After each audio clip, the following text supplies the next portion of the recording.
CGPCS सामान्य अध्ययन PYQ and MCQ series Hindi lecture 19 पहला प्रश्न एक IRDAI ने किसकी अध्यक्षता में standard cyber liability insurance product की आवश्यकता की जांच हेतु एक पैनल का गठन किया है? अ. प्रवीण कुटुंबे, B. P. उमेश, C. के गणेश, D. TL अलमेलू। इस प्रश्न का उत्तर है B. भारतीय बीमा विनियामक और विकास प्राधिकरण IRDAI ने P. उमेश की अध्यक्षता में एक पैनल का गठन किया है जिसका उद्देश्य standard cyber liability insurance product की आवश्यकता की जांच करना है। यह पैनल साइबर जोखिमों से सुरक्षा प्रदान करने के लिए एक मानक बीमा उत्पाद की संरचना और प्रक्रिया को तैयार करेगा जिससे साइबर हमलों के प्रति सुरक्षा बढ़ाई जा सके। अगला प्रश्न 2. भारतीय नौसेना का कौन सा जहाज मिशन सागर 3 के तहत दिसंबर 2020 में मध्य वियतनाम के बाढ़ प्रभावित लोगों के लिए 15 टन मानवीय सहायता और आपदा राहत सामग्री HADR स्टोर्स के साथ हो ची मिन्ह सिटी के न्हारोंग बंदरगाह पर पहुंचा था? अ. INS Kalvari, B. INS शंकुल, C. INS Kiltan, D. INS घड़ियाल। इस प्रश्न का उत्तर है C. भारतीय नौसेना का INS किल्तान जहाज मिशन सागर 3 के तहत दिसंबर 2020 में मध्य वियतनाम के बाढ़ प्रभावित लोगों के लिए 15 टन मानवीय सहायता और आपदा राहत सामग्री HADR स्टोर्स के साथ हो ची मिन्ह सिटी के न्हारोंग बंदरगाह पर पहुंचा था। मिशन सागर 3 के अंतर्गत भारतीय नौसेना ने वियतनाम को आपदा राहत सहायता प्रदान की थी जो भारत की मानवतावादी और आपातकालीन सहायता क्षमता को दर्शाता है। अगला प्रश्न 3. UNDP द्वारा किस भारतीय को SDG special humanitarian action award प्रदान किया गया है? अ. AR Rahman, B. Kangana Ranaut, C. Jadhav फायंग, D. Sonu Sood. इस प्रश्न का उत्तर है D. UNDP United Nations Development Programme द्वारा सोनू सूद को SDG special humanitarian action award प्रदान किया गया है। सोनू सूद को यह पुरस्कार उनके समाज सेवा कार्यों के लिए दिया गया, खासकर कोविड-19 महामारी के दौरान जरूरतमंदों की मदद करने और प्रवासी श्रमिकों को उनके घरों तक पहुंचाने के लिए। उनकी मानवीय मदद और समर्पण ने उन्हें इस पुरस्कार का पात्र बनाया। अगला प्रश्न 4. गिरीश चंद्र मुर्मू बने हैं भारत के 12वें नियंत्रक एवं महालेखा परीक्षक, B. 13वें नियंत्रक एवं महालेखा परीक्षक, C. 14वें नियंत्रक एवं महालेखा परीक्षक, D. 15वें नियंत्रक एवं महालेखा परीक्षक। इस प्रश्न का उत्तर है C. गिरीश चंद्र मुर्मू ने भारत के 14वें नियंत्रक एवं महालेखा परीक्षक CAG के रूप में कार्यभार संभाला है। उन्होंने 2020 में यह पद ग्रहण किया। इससे पहले वे जम्मू और कश्मीर के पहले उपराज्यपाल रहे थे। उनके द्वारा नियंत्रक एवं महालेखा परीक्षक के रूप में कार्यभार संभालने के बाद उन्हें वित्तीय और सरकारी लेखा की पारदर्शिता बढ़ाने में महत्वपूर्ण योगदान देने के लिए जाना जाता है। अगला प्रश्न 5. निम्नलिखित में से किन देशों ने नामा 11 का गठन किया है? अ. विकसित देश, B. विकासशील देश, C. कम विकसित देश, D. विकासशील एवं कम विकसित देश। इस प्रश्न का उत्तर है B.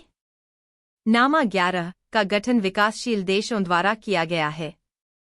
यह समूह 11 देशों का एक संगठन है जिसका उद्देश्य वैश्विक व्यापार और विकास में विकासशील देशों के हितों की रक्षा करना है।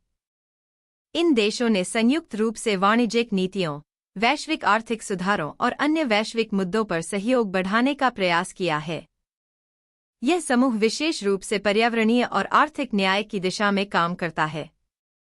अगला प्रश्न 6. पेपर गोल्ड पद का आशय है? अ. अंतर्राष्ट्रीय मुद्रा कोष IMF का विशेष आहरण अधिकार SDR। B विशेष निर्वाह अधिकार। C सोने से जुड़ी मुद्राएं। D उपर्युक्त में से कोई नहीं। इस प्रश्न का उत्तर है अ। पेपर गोल्ड पद का आशय अंतर्राष्ट्रीय मुद्रा कोष IMF के विशेष आहरण अधिकार SDR से है।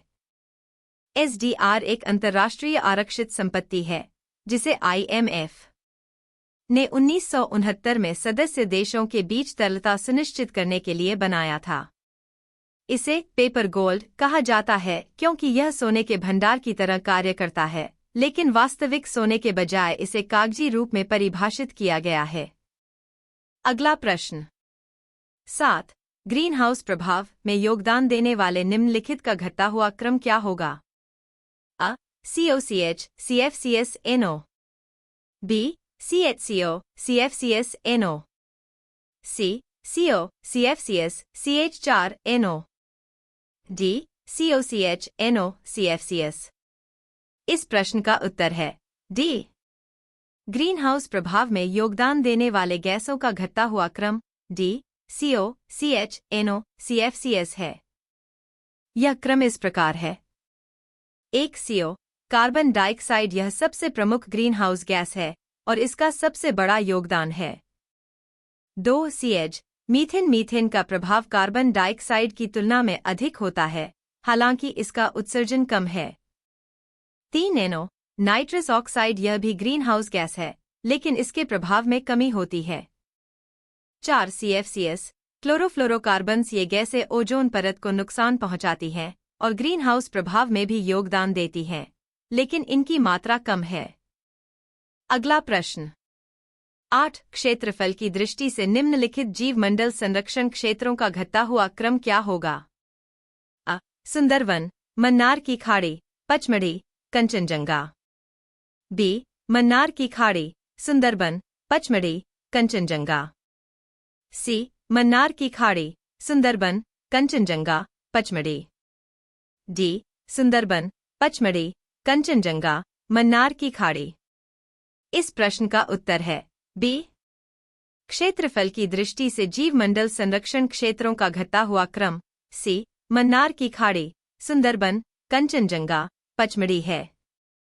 मन्नार की खाड़ी यह क्षेत्र भारत और श्रीलंका के बीच स्थित है और इसका क्षेत्रफल सबसे बड़ा है। सुंदरबन यह विश्व धरोहर स्थल है जो पश्चिम बंगाल में स्थित है। कंचनजंगा यह क्षेत्र भारत नेपाल सीमा पर स्थित है और इसका क्षेत्रफल सुंदरबन से कम है। पचमढ़ी यह मध्य प्रदेश में स्थित है और क्षेत्रफल में सबसे छोटा है। अगला प्रश्न 9 अम्लवर्षा में निम्नलिखित होते हैं। अ एसिटिक एसिड एवं phosphoric acid. B acetic acid एवं sulphuric acid. C nitric acid एवं sulphuric acid. D hydrogen chloride एवं एसिटिक एसिड। इस प्रश्न का उत्तर है C। अम्लवर्षा में मुख्यतः नाइट्रिक एसिड HNO और सल्फ्यूरिक एसिड HSO होते हैं। यह अम्लवर्षा तब होती है जब वायुमंडल में प्रदूषकों के रूप में सल्फर डाइऑक्साइड SO और नाइट्रोजन ऑक्साइड्स NO गैसों का उत्सर्जन होता है, जो बाद में पानी, ऑक्सीजन और अन्य रसायनों के साथ प्रतिक्रिया करके सल्फ्यूरिक और नाइट्रिक एसिड का निर्माण करते हैं। यह अम्लवर्षा पर्यावरण के लिए हानिकारक होती है। अगला प्रश्न 10 निम्नलिखित कथनों को पढ़िए तथा सही विकल्प को चुनिए। कथन 1 शुद्ध घरेलू उत्पाद सकल घरेलू उत्पाद प्लस मूल्यह्रास। कथन 2 प्रति व्यक्ति आय शुद्ध घरेलू उत्पाद बटा राष्ट्र की कुल जनसंख्या।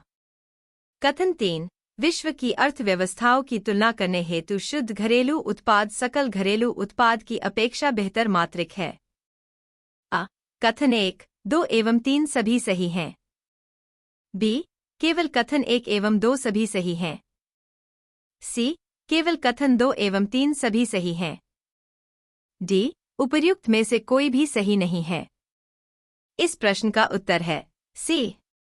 सभी कथनों का विश्लेषण इस प्रकार है।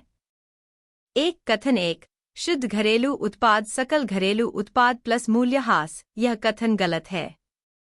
शुद्ध घरेलू उत्पाद NDP, सकल घरेलू उत्पाद GDP, मूल्यहानि डिप्रिसिएशन होता है, न कि प्लस मूल्यहानि। 2. कथन 2. प्रति व्यक्ति आय शुद्ध घरेलू उत्पाद बटा राष्ट्र की कुल जनसंख्या। यह कथन सही है, क्योंकि प्रति व्यक्ति आय शुद्ध घरेलू उत्पाद का विभाजन कुल जनसंख्या से किया जाता है। 3. कथन 3. विश्व की अर्थव्यवस्थाओं की तुलना करने हेतु शुद्ध घरेलू उत्पाद सकल घरेलू उत्पाद की अपेक्षा बेहतर मात्रिक है। यह कथन सही है, क्योंकि शुद्ध घरेलू उत्पाद में मूल्यहानि को घटाया जाता है, जो अधिक सटीक तुलना प्रदान करता है।